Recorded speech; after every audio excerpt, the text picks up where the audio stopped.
Hi, everyone. Thanks so much for having me. Congratulations on the show and the catalog. I'm dying to see the show. I'll see it at lunch.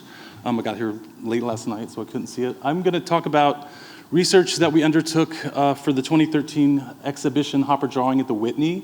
And I was lucky in that when I got to the Whitney as curator of drawing, I looked at the collection and saw there were thousands of Hopper drawings that hadn't really been studied.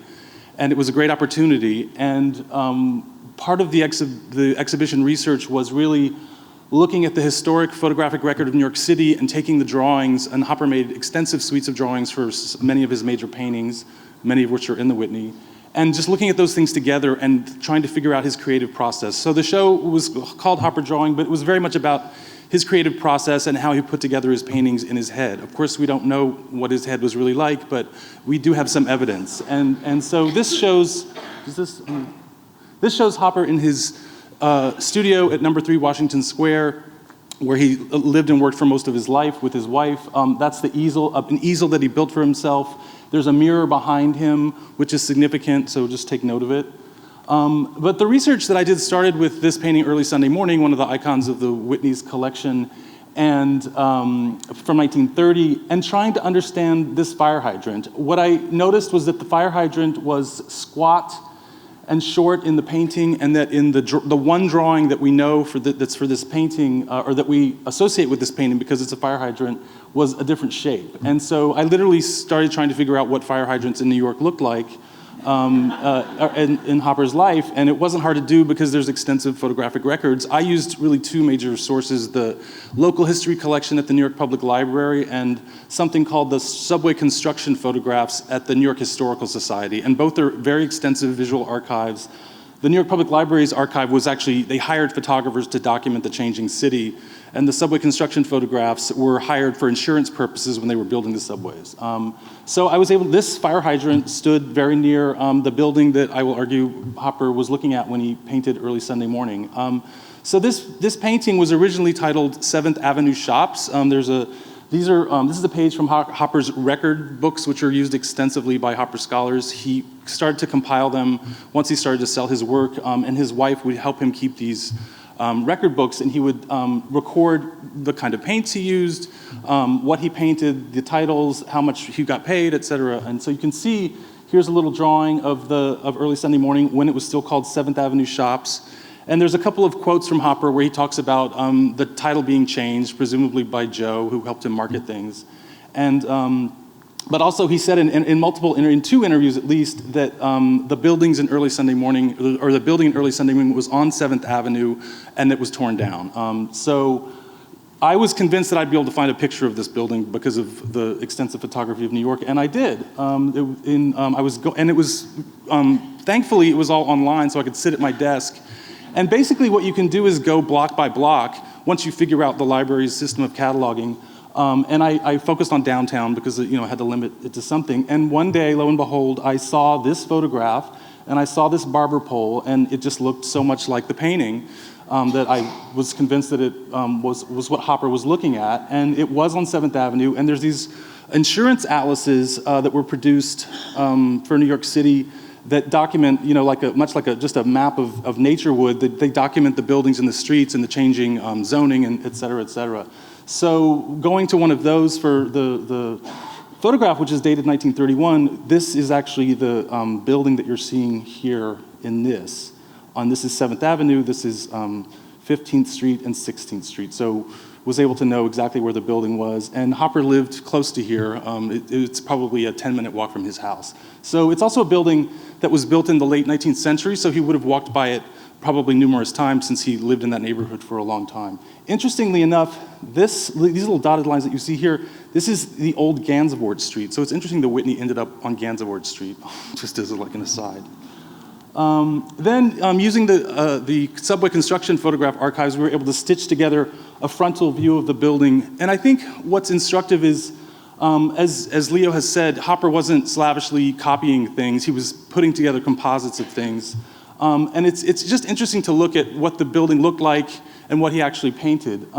Also, the Hopper scholar and artist Brian O'Doherty, a brilliant writer about his work, has talked about Hopper using memory as a kind of filter for his painting, so that he has impressions of things that he saw. He was very interested in recording very specifically things that he saw, like, salt shakers in a restaurant, or, a very specific detail on a building. But once he got back to his studio, he would have maybe a trove of those drawings, but then he would let his own mind, come into play. And so some of the differences between the building and the painting that he made, I think, which are instructive, he seemed to increase the psychological tension in the structure by, he increases the number of windows across the top, and he also increases the number of doorways. So you have, the building's basically symmetrical, with 9 windows, 1 in the center, and you have these moldings that were sort of these cookie cutter moldings that were used across architectural structures in New York, sort of mundane, mass produced. And you can even see him picking up on these double bracket structures here. But he makes 3 doorways into 4 when you see the actual building. And then what's interesting is that you can actually see the skyscraper that was going up when this building was being built. So here we have what you can see as where the building actually was in the city and what was going up around it. I think it's interesting to note that you can actually see the writing on these windows in this building, but Hopper makes them blurry so that you can't see them, because he doesn't want the building to be that specific when he actually paints it. So he's trying to create just a more sort of general impression of a New York that was disappearing. And then I think also this barber pole that you see in several of the photographs, he turns it into something larger. I always think of it as a stand-in for Hopper, who was tall and bald, actually, and like me. And the fact that you can, in this photograph, you can easily see it fitting through the doorway, but he makes it so much bigger, and if it's a stand-in for a human being, it gives a kind of tension to the relationship between this, stand-in for a human being and the actual building. And then it's interesting to compare Early Sunday Morning to one of his most famous paintings, Nighthawks, which I interpret as these 2 works as pendants and as sort of commenting on each other. And pendants in the history of art are 2 works that have a kind of narrative relationship, but also work in opposition. So in this case, it's old and new, it's light and dark, it's night and day. One thing that's significant about both of the works is that they're almost the exact same size. And something that Hopper almost never did was repeat he composed a painting. His first act of composing was to decide the proportions of the canvas, how large the canvas was actually going to be, and he almost never repeated himself in terms of the size of the painting. So the fact that these 2 paintings are the same size is really significant to me. They're 12 years apart, so they are far apart, and you can see that in Nighthawks, a building very much like the building in Early Sunday Morning sort of recedes into the background, and it's almost like this modern style structure is pushing the old out of the way and to make room for the new. And so you can read these almost as like a cycle of time and a commentary on the passing of time. So Nighthawks, his most famous painting, many people have tried to find the diner that was in Nighthawks, which is a futile task, as we've learned. It's a composite of a number of different things. But we can look at some of the things that Hopper saw and suggest a source for Nighthawks. The most obvious thing is the tip of the Flatiron Building, this iconic building that was built in 1905 in New York, that was photographed by Steichen, very famous monument still there, which basically has the same shape. And interestingly enough, you can see here, I think, the word cigar. There was a cigar store in this, the tip of the building, and you can see he picks up on this cigar sign in the actual painting. But he also talked about Nighthawks being inspired by a restaurant on Greenwich Avenue. And Greenwich Avenue in the West Village, in what's now known as the West Village of New York, cuts across the regular Manhattan street grid. At 3 corners, it creates these sort of acute angles like this, and which is sort of the shape of the Nighthawks diner. And Hopper said, he stated that it was inspired by one of these restaurants. So going back to this subway construction documentation, looked at Greenwich Avenue and 11th Street. That's what it looked like in 1926. What's great about these photographs is that they're all time stamped, so you know exactly when they were taken. And this was a dry cleaner this building is actually still there. It's currently a florist. So the next time you're in New York, if you want to walk down Greenwich Avenue, you can see it. The corner that's up from that is Greenwich Avenue and 12th Street, and it's no longer there. It's now a park. It was recently made into a park, but it held the Sheridan Theater, which Hopper also painted, and there was an establishment called Crawford Lunch there, which you can see in this photograph. So it's not the exact same, modern style of architecture that we see in Nighthawks, but it does have this sort of wedge-shaped structure where you can see from one side of the street to the other because of the acute angle. And it was almost spooky when I found this photograph to see the figure of this man wearing a sort of fedora, much like the man that the people that you see in Nighthawks. And then starting to compare that to the drawings. Hopper, he talked about having an idea in his head of a painting before he started to paint it, but we don't know the degree to which he went out and drew in the world, and it's sort of a chicken-egg situation. Did the drawings come first? Did he have the idea for the painting before he made the drawing or while he was making the drawings? But what's clear is that these are small drawings on a hand-sized sketchbook that you could easily take around with you, and that he went to places to draw figures, and so he was thinking about a painting. Hopper's someone who had a hard time painting. He talked about painting being difficult. He talked about scraping down canvases often and starting over again. So it's not something that he found easy to do. And drawings were one way of working out ideas. But what's interesting about his process is that he always changed things. Even when he was painting them and he had extensive finished drawings, he would still make changes while he was painting them. So his mind was constantly evolving in terms of what he wanted to get on canvas. But he clearly has an idea of drawing this man on a counter. You can see his extraordinary specificity. He typically would make color notations on his drawings, but these small sketchbook studies were things that he was carrying around.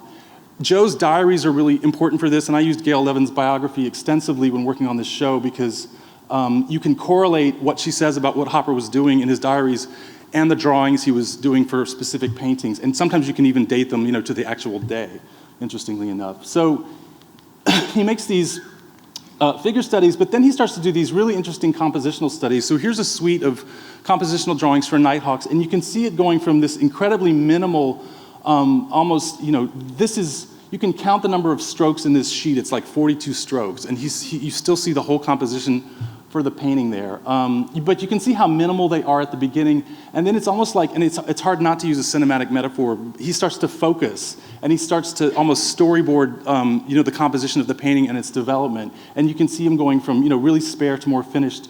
It's really interesting, the difference between these two drawings, it's like the one is out of focus and the one is in focus, and then this is finally the last complete drawing he does for Nighthawks. Interestingly enough, you can see the word lunch on here, like you could in the photograph for the restaurant, and so he was, also, a connection to that spot. Here's another angle of that restaurant, and it's instructive to see the stoop here on the sort of brownstones that are in the photograph that ended up not being in the Nighthawks painting.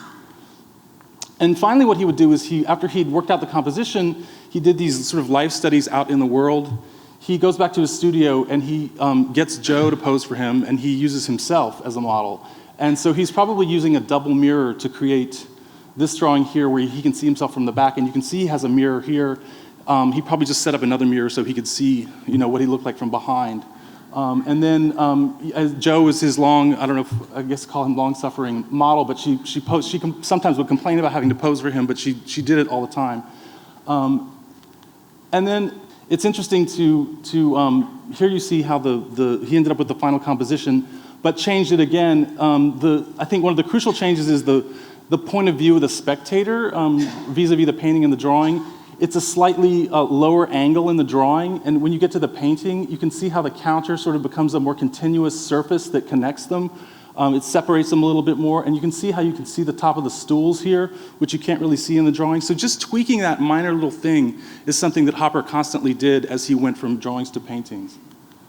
And then finally, it's interesting to me I'm not suggesting that this cover of Life, this back cover of Life magazine influenced the painting, but it is striking how similar the female figure is to the woman who's posing. And I think what's really interesting is to this ambiguous object, which people don't really know what it is. Some people say it's a wad of cash, some people say it's a sandwich.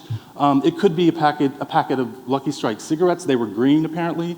And it's just interesting to note, Hopper had this material, I mean, especially vis-a-vis the earlier talk, had this paper material around his studio. This is an early painting that's upside down. It took me a long time to figure out what it was.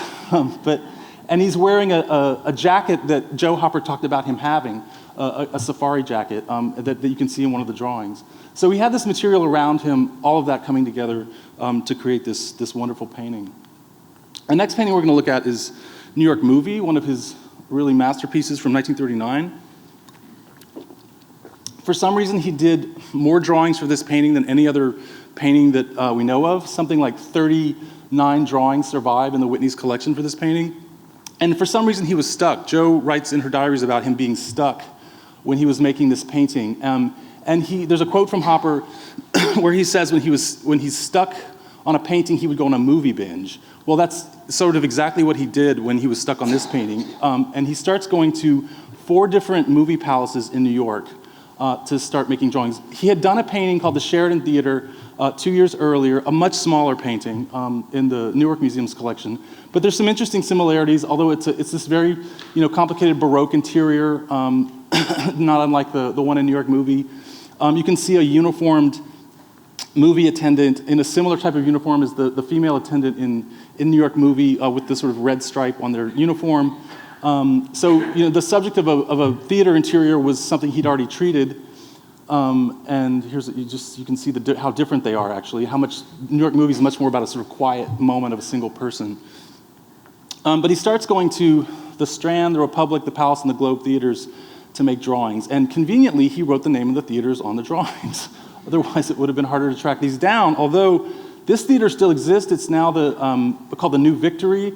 It was a strip club called the Minsky's Burlesque for a while. It was sort of famously shut down. So you can actually see the motif, this sort of cross motif in this column is still there if you go to that theater. But these are, again, on the same sort of small sketchbook papers that he's making the Nighthawks drawings on. And you can see that he starts to hone in on this side area of the theater with a swagging curtain with stairs leading upwards to other parts of the theater in these very summary drawings that are really sketchy and approach abstraction in certain cases.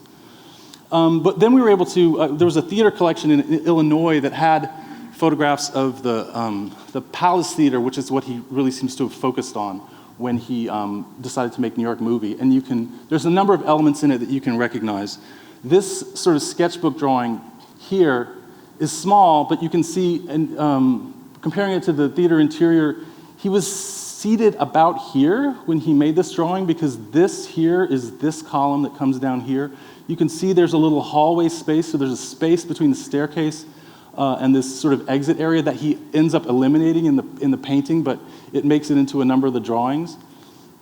And then he focuses in on these very mundane things, and for a painter who paints such everyday normal things, and to create these sort of universal statements, it's interesting how much he has to focus on these details and to sort of get to using the specifics to get to the kind of universalities of his work.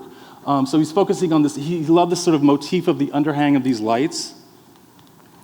And then you can see in these 2 drawings, which are on much larger sheets, you can see individual things that he found in the theater. It took a while to figure out some of this. These because he was turning these sheets around, but you see these lights here are shown horizontally here. This sort of Baroque ornamental motif is probably this thing here. And then this is a sign for sort of coming attractions, ends up being this thing here, which I couldn't figure out for the longest time until I found these photographs of the theater. But you can just feel him exploring, turning the sheets around, looking at these motifs and getting them in his head and absorbing them. Here's you can see sort of the overall effect of the theater. This large sort of floral Baroque thing comes down through the balconies, and it's actually, sorry, it's this here. Okay, so this is interesting because you can see, this drawing, which was made at the Palace Theater, is a full sheet, shows what the building actually looks like. You can see that the left half of the drawing is essentially what he ended up painting, and the right half, he sort of collapses the stairway and the exit and puts a curtain on and to create this kind of quiet corner for the usherette. We were also able to find that the uniform he depicted was accurate. There's an article that came out a few years after the painting was made, conveniently for us, that talked about usherettes at the Palace Theater in New York and what they wore and what their sort of role was.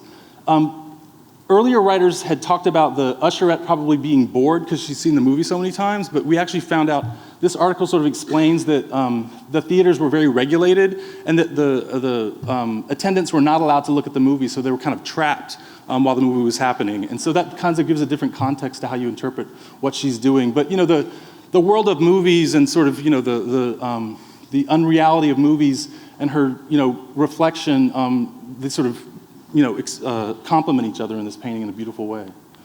And then he does an amazing series of compositional studies for this work, where he really starts to tinker with how it's going to finally be. And Hopper's compositional studies are among his most beautiful drawings. Interestingly enough, he does one in red chalk. He almost never used red chalk, but because the painting has these beautiful red tonalities, he clearly found it useful to do that. You can see that he had an alternate way of having the usherette interact with a patron or do something, but he ends up deciding on this much more quiet composition. Here are two other really beautiful studies. And then these three are really interesting because it's almost like he's zooming in on her face. I especially love this drawing where the woman has almost a half smile, which is a little bit unusual for a Hopper painting. You think of him as, people being much more not smiling, basically. And also just the flicker of light across her face. It's a masterfully done sheet. Finally, we're going to look at Office at Night, a painting that Hopper talked about being inspired by rides in the L train in New York, which was a really common experience in New York before the 50s when the elevated trains were taken down and everything, all the mass transportation was put underground. So this painting in the Walker Art Museum has this very strange, illogical space that is typical of a Hopper. You can see how this wall doesn't meet this wall at a right angle, it's splayed out, and that the floor itself sort of slopes down in this very strange way if you actually start to pick apart the space of the painting. And he gets to that through a series of steps, but what was really interesting for me to understand his other depictions of riding on the elevated train in actuality, where you have this sort of turned up space when you're have this elevated perspective, the background sort of flattens out, and you get this sort of you get this shallower space without a perspective, and that's what you end up getting in the painting. He treated the L train as a subject in some of his prints in the 20s and the late teens, which also address this kind of issue of voyeurism that you get when you're riding a train. You go past windows, you can look in people's houses and things like that, which he was very much interested in. In researching the exhibition, though, I was looking for film footage of New York in the sort of 30s, 40s, and 50s, and I found this wonderful film called Third Avenue L that was actually nominated for an Academy Award in the 50s, and it's kind of a fictional story about a guy who finds like a penny on the train. It's like 10 minutes long. It's quite sweet, actually, but it documents actually what it was like to ride the elevated train at this time, and it was so striking to find stills from this film that are so close to the composition of Night Shadows from 1921, which when I first saw this print, I didn't realize it was from an elevated train. I think anybody in New York at the time would have realized that this was a view from an elevated train, but this film actually documents photographically what this point of view was like. And then this is comparing another still from the film, Third Avenue L, with a painting called New York Interior, to show this kind of voyeuristic viewpoint that Hopper would have gotten while riding the trains and which he clearly appreciated. And a lot of Hopper's work is about the relationship between the interior and the exterior, the point of view of the spectator, how much of a voyeur are you, how much are you trying to be, how much is it that you're just put together in a tight urban space and you have the chance to spy on people, basically. And he played with that, wonderfully. And then the series of drawings for this painting is interesting because it starts out as a fairly rational kind of, normal one-point perspective, a box-like space, which you can see in the early drawings up here. And then he sort of like pulls the camera back, and it's like it is like he's zooming out of the scene, and he starts to come up with the composition that he ends up using in the painting, which the drawings document. And I think you can see that it has this kind of, he ends up with this elevated train perspective, which he's applying to interior space. But I think it just shows how he used his experiences out in the world to, put them into his paintings, but in a way that only reveals itself fairly slowly. And then finally, the last drawing for this is so strange and interesting because it really does have this perspective where he's coming up and drawing a man from the top of his head down, which is very, very unusual. Anyway, thanks very much.